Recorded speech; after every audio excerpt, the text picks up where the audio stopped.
ప్రభునందు ప్రేమైన వాళ్ళారా, ప్రభువైన యేసుక్రీస్తు నామములో మీ అందరికీ శుభాభివందనములు.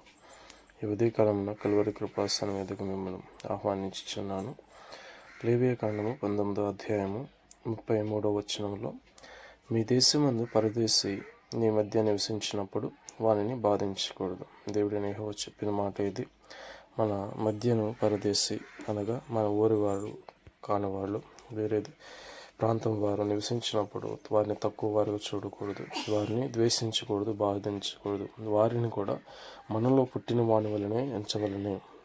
మనము ఎలాగూ మన పొరుగు వారిని ప్రేమిస్తామో, మనల్ని మనం ప్రేమిస్తామో ఆ విధంగానే వారిని కూడా ప్రేమించాలి. పరదేశంలో ఉన్న వారికి అన్యాయపు తీర్పు తీర్చకూడదు.